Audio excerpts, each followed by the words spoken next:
As a massive Dragon Ball fan since pretty much childbirth, I can't even lie, it is a massive tragedy that I have not done a lick of Dragon Ball content for you guys on the channel. So we're going to remedy that today by doing my top 10 best Dragon Ball non-canon characters. Now, when I speak of non-canon characters, we're talking anywhere from anime filler to Dragon Ball GT to the OG Dragon Ball movies, because pretty much all of them weren't canon for the most part. So without further ado, let's get into the list. Starting at number 10, we got my man Garlic Jr. Now, I really liked Garlic Jr. specifically because it was like a rival for someone outside of Goku, and it was for Kami. We got to see somebody who actually wanted to be the guardian of Earth and had beef with Kami. And honestly, the Dead Zone movie is one of the best Dragon Ball movies, especially when it comes to fight choreography. And we got to see Piccolo and Goku really get in there, like really throw those mitts. And Garlic Jr. as an antagonist was pretty convincing, I'll say. So I definitely enjoyed my time with the Dead Zone with Garlic Jr. I wish we honestly got a little bit more backstory. And if they brought him back, I wouldn't even be mad at that, to, like, you know, maybe repurpose him and, you know, remix some things around, similar to the Broly movie. He's definitely one of those characters that I think we should not have seen the last of him.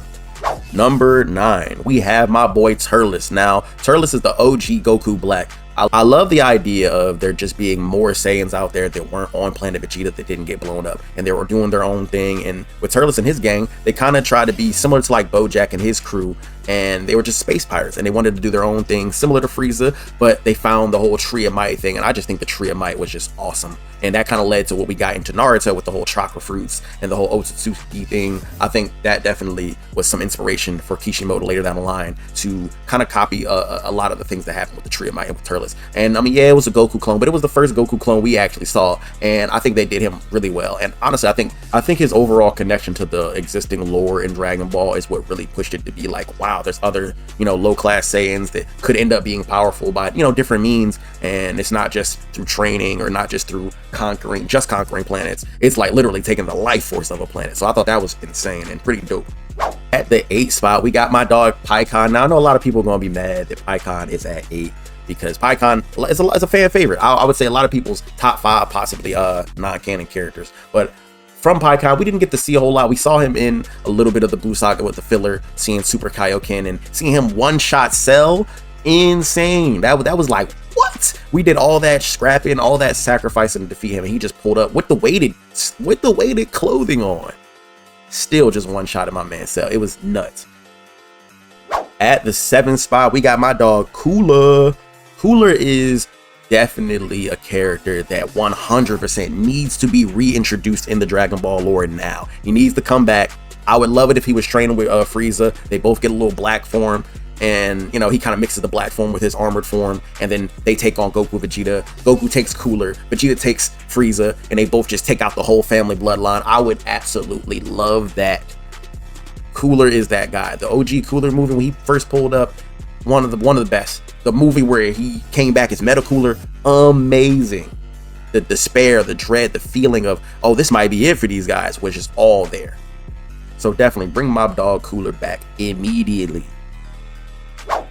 At the number 6 spot, we got that dog Janemba, specifically, of course, Super Janemba, but Janemba as a whole, just the idea. Once again, another character. Pretty much most of the characters on the list, I would say they can be brought back in some form or capacity, but Janemba is like probably the easiest one. The power scaling was just random as hell, because he was a creature born from spirits in hell and stuff like that, combining with, you know, one of those cleaner guys who helps you know, clean up the souls and stuff like that in the afterlife.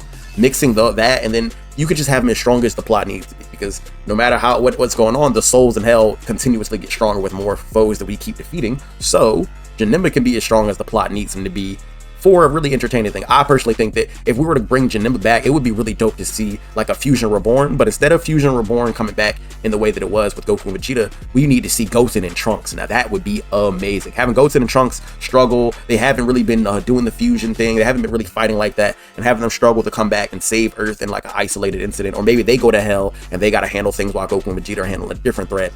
It would be awesome to see Goten and Trunks back in the limelight and having their first person that they go back against being Janemba, Super Janemba. Fantastic. Maybe seeing a Super Saiyan 4 Daima version of Gotenks, adult Gotenks, or just Super Saiyan 3, you know, either way, but that would just be hype. At the number 5 spot, kicking off the top 5, we got my dog Broly. Z Broly. You already know what time it is. Z Broly is that dog. Now, I'm not against Super Broly. I'm not gonna say I love Super Broly, but I really do like Super Broly. I like the direction that they're going. He's very similar to the Broly we have, but it's just that sadistic nature of Broly that I'm just gonna fucking destroy y'all and play with y'all at any cost, just to get some entertainment out of this. And it was just so amazing to see the bob and the weave and the way he was just destroying everybody at one time, taking all the Z-Fires, just ragdolling them on some WWE type shit. It was phenomenal. And Legendary Super Saiyan 1, the original one with Broly, it's got to still be in my top 5 Dragon Ball Z movies of all time. I just supremely love that one. And even in Second Coming was dope as hell as well. And you know, it's sad that we didn't get another one after that, because we don't. But overall, Z Broly, but the sadistic nature, the amazing fights, the rock music, it was just a fucking vibe. Coming in at the 4th spot, we got my boy Baby. Now, Baby, I love the concept of the Saiyans having just a rival race in general, and that rival race actually being a race that was more technologically advanced, instead of them being another warrior race they butted heads with. Although I would have liked that as well, I do like the idea of it just being a completely opposite to them, and them having that war, because the Saiyans came to their planet and pretty much took, you know, Planet Tuffle and then turned it into Planet Vegeta, which was insane. And I honestly wish we could like get a movie, a special or something actually showing more of how that went down. Maybe, you know, if Bardock was there or whatever Saiyans were there, it would just be interesting to see like a new protagonist or just a new main character, and then see how the events went down from wherever they were before, I guess the original Planet Sadala, and then what happened there, and then why, you know, they came to Planet Tuffle, and then why they decided to actually take over Planet Tuffle, because the Saiyans weren't always just, you know, taking over planets. Yes, they are a warrior race and they like to fight, but Frieza is the reason why they actually take over planets and you know, commit mass genocide and sell planets and stuff like that. So seeing Baby be the revenge for this race that got, you know, destroyed, and him coming back and then taking over Vegeta's body, while it was another Majin Vegeta type of thing, it was really entertaining to see a different type of villain who actually had some beef, and it just made the plot, it just made the story of Dragon Ball feel so much more rich and like that. It just made the lore feel like so much more lived in. It just really was amazing. And I honestly think that we could bring back Baby as, you know, in any capacity. It would be once again another great villain for, I feel like, Goten and Trunks to face, or even maybe Gohan. You know, Gohan is now becoming more of like the leader of the people on Earth that can protect it and stuff like that, because Goku and Vegeta usually are away, and so I think if Gohan was the one to go ahead and take out Baby and do it for the Saiyan race and stuff like that, maybe with the help of Piccolo, Goten, and Trunks and things of that nature, just the whole, you know, the B Squad essentially, kind of like how Resurrection F was. But if Goku and Vegeta did not come and Gohan and then were just strong enough, I think that would be an amazing special / movie to see with Baby. Kicking off the top 3, we have my dog Omega Shenron. Now, you want to talk about lore being expanded and feeling like way more important and lived in, it's got to be Omega Shenron, hands down. Now, with everybody complains about Dragon Ball, and it's always like, oh, Goku and them always dying, and all they got to do is get the Dragon Balls back and everything's fine, it's honky-dory. But this was the time where using the Dragon Ball so much actually had some consequences. And it was actually really, really cool to see that all the different Shadow Dragons that formed, you know, before Omega Shenron, they actually had individual wishes that they even know themselves that were the reasons why they were birthed. Like, first wish, Oolong wishing for some panties. That was insane and stupid and a waste of a wish. And ever since I watched that in OG Dragon Ball, I was like, Oolong, you were an idiot for that. That was so dumb. I guess it made sense at the time, but good lord, I'm glad nothing happened of it. But then one of the Shadow Dragons actually came from that wish, and that was so awesome for people who actually watch the series and pay attention to the different wishes that were being made, for them to actually run down a list. And this was, like I said, non-canon. This is Toei in their motherfucking bag, actually showing that they have a love for Dragon Ball and an understanding of what goes down. I think just having all of them have different wishes and stuff like that, that was really dope. And to finally have a consequence for just spamming the Dragon Balls, I loved it. So Omega Shenron and the Shadow Dragons were one of the greatest and earliest groups of anime villains I had seen. So that was really interesting to see a different type of approach and to see them all fuse and become one. That was like, I'm not gonna lie, peak storytelling for something like Dragon Ball, for that to happen, you know. Number 2, we got, speaking of Omega Shenron, the one that was doing them dirty and actually didn't end up defeating them.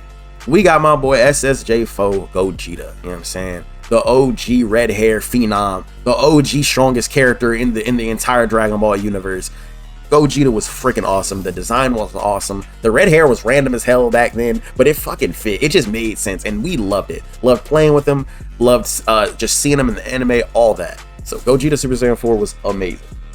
Last but not least, we got my boy Coming in at number 1, we got that boy Tapion. Now, Tapion was really just a Link Dragon Ball Z insert. He looked just like Link. He had his own damn ocarina. He had literally a Master Sword. He had his own version of it, and it was just so fucking awesome seeing him in that, and then seeing him in the games and how he plays the quick, fast-paced sword stuff. We don't get a lot of that in Dragon Ball. We got a couple people who use swords, but for him to be that dude who kind of like, and they try to make it seem like he was the reason why Future Trunks got the sword and shit like that, which made no fucking sense because we all know Kid Trunks and Future Trunks have nothing to do with each other, like, as far as that's concerned, but whatever.